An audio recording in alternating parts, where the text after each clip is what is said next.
ஆறாம் வகுப்பு 3ஆம் பருவம் சமூக அறிவியல் குடிமையியல் பாடப்பகுதியில் யூனிட் 1 மக்களாட்சி. மக்களால் மக்களுக்காக மக்களே நடத்தும் ஆட்சி மக்களாட்சி என்று கூறியவர் ஆபிரகாம் லிங்கன். மக்களாட்சியின் பிறப்பிடம் கிரேக்கம் ஆகும்.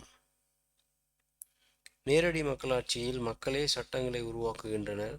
அனைத்து சட்ட திருத்தங்களையும் மக்கள்தான் அங்கீகரிப்பர். அரசியல்வாதிகள் நாடாளுமன்ற செயல்முறைகளின்படி ஆட்சி செய்வர். நேரடி மக்களாட்சியை வெற்றிகரமான செயல்படுத்தும் வரலாற்றை சுவிட்சர்லாந்து பெற்றுள்ளது. அதாவது சுவிட்சர்லாந்தில் நேரடி மக்களாட்சி முறை பின்பற்றப்படுகிறது. மக்களாட்சியானது 2 வகைகளாக பிரிக்கப்படுகிறது. அதாவது நேரடி மக்களாட்சி முறை மற்றும் பிரதிநிதித்துவ மக்களாட்சி முறை. இந்த ஒரு படத்தில் நேரடி மக்களாட்சி முறை மற்றும் பிரதிநிதித்துவ மக்களாட்சி முறையை பற்றிய சில தகவல்கள் கொடுக்கப்பட்டுள்ளது. முதலாவதாக நேரடி மக்களாட்சி முறையானது சுவிட்சர்லாந்து நாட்டில் பின்பற்றப்படுகிறது. சட்டங்கள் மற்றும் விதிகளை இயற்றுவதற்கு நேரடியாக மக்கள் வாக்களித்து இயற்றுவார்கள். அடுத்து பிரதிநிதித்துவ மக்களாட்சியானது இந்தியா, இங்கிலாந்து, அமெரிக்க ஐக்கிய நாடுகள் போன்ற நாடுகளில் பின்பற்றப்படுகிறது. இதில் சட்டங்களை இயற்ற மக்களால் தேர்ந்தெடுக்கப்பட்ட பிரதிநிதிகள் கொண்டு இயற்றப்படுகிறது. அதாவது கீழிருந்து மக்கள் வாக்கு அளித்து பிரதிநிதிகளை தேர்ந்தெடுக்கின்றனர். அந்த பிரதிநிதிகள் சட்டங்கள் மற்றும் விதிகளை இயற்றுகின்றனர். இது பிரதிநிதித்துவ மக்களாட்சி. அதற்கடுத்து பிரதிநிதித்துவ மக்களாட்சியானது மேலும் 2 வகைப்படும். முதலாவது நாடாளுமன்ற மக்களாட்சி. இது இந்தியா மற்றும் இங்கிலாந்தில் பின்பற்றப்படுகிறது. அடுத்து அதிபர் மக்களாட்சி. இது அமெரிக்க ஐக்கிய நாடுகள் மற்றும் கனடாவில் பின்பற்றப்படுகின்றன. 2007ஆம் ஆண்டில் ஐநா சபை செப்டம்பர் 15ஆம் நாளை உலக மக்களாட்சி தினமாக அறிவித்துள்ளது. உங்களுக்கு தெரியுமா? இந்திய குடிமக்களில் 79% பேர் தங்களது நாட்டின் மக்களாட்சியின் மீது நம்பிக்கை கொண்டுள்ளதாக புள்ளி விவரங்கள் தெரிவிக்கின்றன. இதன் காரணமாக உலக அளவிலான இப்பட்டியலில் இந்தியாவிற்கு முதலிடம் கிடைத்துள்ளது. உலகின் பழைமையான மக்களாட்சி நாடுகள். முதலாவதாக கிரேக்கம். பொது ஆண்டிற்கு முன்னர் 5ஆம் நூற்றாண்டு.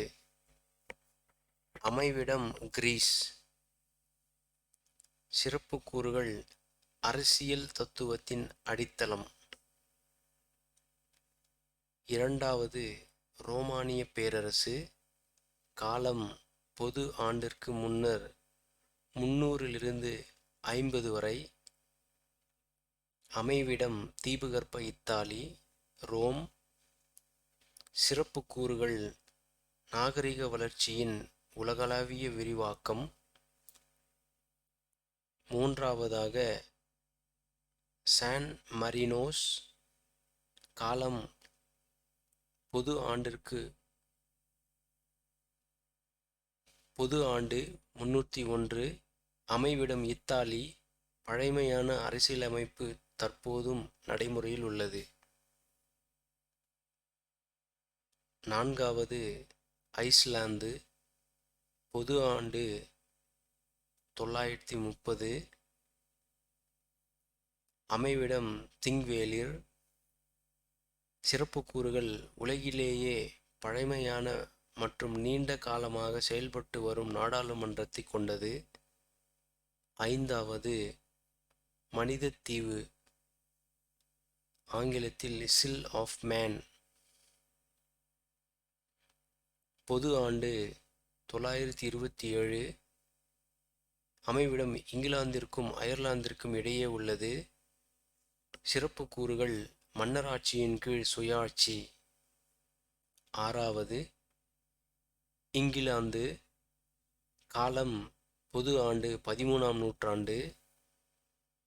இடம் இங்கிலாந்து. சிறப்பு கூறுகள்: 1215 எழுதப்பட்ட மகாசாசனம், ஆங்கிலத்தில் மாக்னா கார்ட்டா என்பார்கள். 7வது அமெரிக்க ஐக்கிய நாடுகள். காலம் பொது ஆண்டு 1789. அமைவிடம் அமெரிக்க ஐக்கிய நாடுகள். சிறப்பு கூறுகள்: மிக பழமையான மக்களாட்சிகளுள் ஒன்று. அடுத்து தமிழ் சொல்லுக்கு நிகரான ஆங்கில சொல் கொடுக்கப்பட்டுள்ளது. மக்களாட்சி என்றால் டெமோக்ரஸி. நாடாளுமன்றம் பார்லிமெண்ட். அரசமைப்பு சட்டம் கான்ஸ்டியூஷன். பிரதிநிதித்துவம் ரெப்ரசன்டேட்டிவ். சட்டம் மற்றும் விதி லாஸ் அண்ட் ரூல்ஸ். வாக்குகள் ஓட்ஸ். ஓட்டுரிமை ரைட் டு ஓட். மீள்பார்வை: மக்களால் மக்களுக்காக மக்களே நடத்தும் ஆட்சி மக்களாட்சி ஆகும். நேரடி மக்களாட்சி, பிரதிநிதித்துவ மக்களாட்சி என மக்களாட்சி இரு வகைப்படும். நம் அரசமைப்பு சட்டம் இந்தியர் ஒவ்வொருவருக்கும் சுதந்திரம், சமத்துவம் மற்றும் நீதி பெறும் உரிமையை உறுதி செய்துள்ளது. இந்திய அரசமைப்பு சட்டம்தான் உலகில் எழுதப்பட்ட அரசமைப்பு சட்டங்களிலேயே மிகப்பெரியது. இந்தியாவில் 18 வயது நிரம்பிய எந்த ஒரு குடிமகனும் வாக்களிக்கலாம். சரியான விடையை தேர்ந்தெடுக்கவும். ஆதி மனிதன் ஆற்றோர பகுதியில் குடியேறி விவசாயம் செய்ய தொடங்கினான். மக்களாட்சியின் பிறப்பிடம் கிரேக்கம். உலக மக்களாட்சி தினம் செப்டம்பர் 15 கொண்டாடப்படுகிறது. நேரடி மக்களாட்சியில் வாக்களிப்பவர் வாக்காளர்கள்.